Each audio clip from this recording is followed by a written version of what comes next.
Weather and life both change quickly. Do you have a farm estate plan? You need to learn the best option to help your family avoid or minimize federal estate taxes and other costs. I'm Brad Swenson, President of Swenson Investments and Commodities. We work confidentially with farmers, ranchers, and advisors to help develop the best farm estate plan.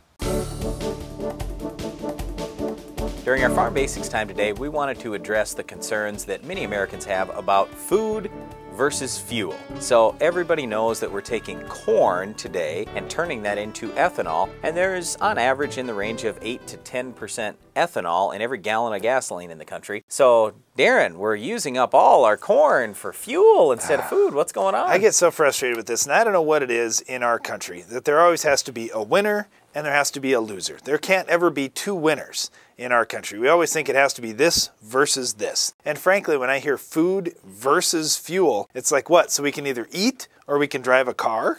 That's it? We can't do both? I just think this whole thing is ridiculous. And you know, really, when you're a farmer too, you think about this and you say, oh man, you're taking food off my plate to make fuel. I think that is so crazy. Have you ever tried to eat an ear of field corn? I mean, seriously, field corn is not the food that you're eating on your table. That's sweet corn. It's completely different. And if you want to find out the difference, just come out to our farm this summer. We'd be happy to give you an ear of field corn that you can eat. It's worth maybe a penny. And when you think about the fuel that you can make from that corn, it's tremendous. And the cool thing, well, we've got so many things to talk about today with this. Yeah, but the whole thing is, and again to come back to this, people do not eat number 2 yellow corn that farmers are producing out in the field for the most part in the Midwest. So what does eat that is livestock.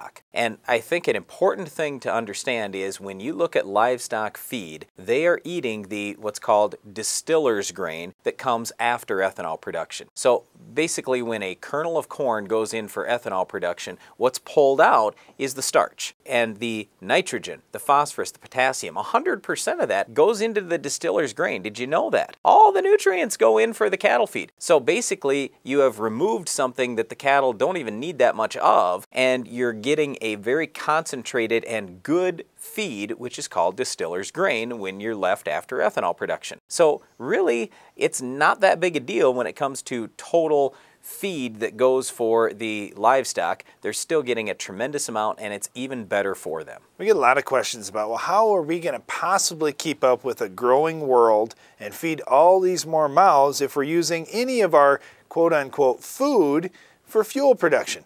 And I just laugh at this. You look, even in our own country, our government has 31 million acres in what they call CRP, or Conservation Reserve Program. It's farm ground that the government is paying farmers not to farm and not to raise food on. I understand the purpose for some of that ground. There is some that's highly erodible that maybe isn't the best farm ground. But seriously, 31 million acres? What if we took 10 million acres out of CRP, or 20 million acres, put that back into production? Think about how much food we can possibly produce, and our yields are going up every year. Our production capabilities are tremendous. We're raising considerably more crop every year on less ground. We can do this. As farmers in America, we can raise the food that we need for the world. Let's just let politics get out of the way. The CRP program, I understand the purpose for some of those acres, but look at all the dollars we're spending on not producing food. And then we worry about the little bit of corn that gets used in ethanol that isn't really taking any food off anyone's plate anyway.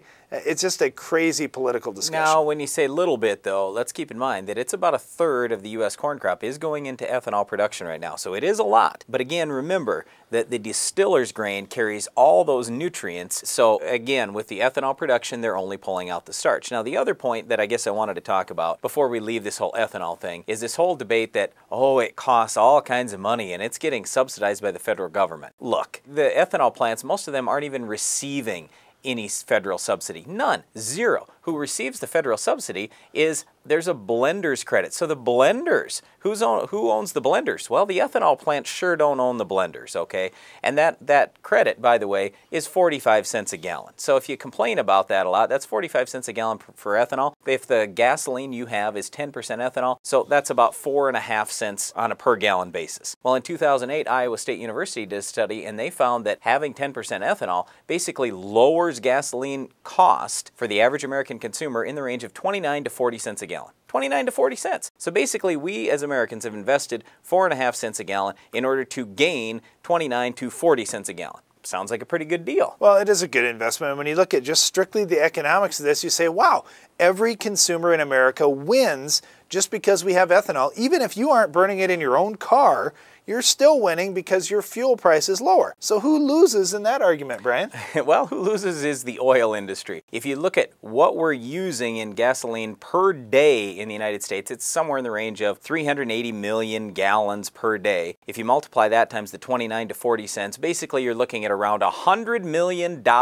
a day lost by the oil industry. And that's just from a lower price of gas. The other side is they've lost 10% or about another 100 million because 10% of their gas has been replaced by ethanol. So in other words, the oil industry has lost and is losing $200 million per day. That's a lot of money. Boy, it pays for a lot of TV ads, a lot of commercials, and a lot of lobbyists, doesn't it? And you just wonder where the food versus fuel debate starts. Just look at the real facts. Don't read stuff on the internet and think, oh, well, that's the gospel truth that must be coming from an average American citizen. I highly doubt it. When you look at farmers and what we're actually growing, the corn we're using for ethanol is corn that would be going for livestock feed. And really, when you're producing ethanol, you're only taking about 1/3 of what's in the corn out. All the nutrients stay with the dry distiller's grain, which is considered a byproduct of the ethanol industry and is now used to feed those same cattle. So the cattle feed that they would have consumed in raw corn is now in a more highly concentrated feed that they can consume in addition to some junk hay or some corn stalks or something else. We're taking zero food off your table by producing corn ethanol. Well, food versus fuel might still be a debate in the United States, but there's no debate that our Weed of the Week is a major problem in fields all over the country. We'll tell you how to control it on your farm coming up later in the show.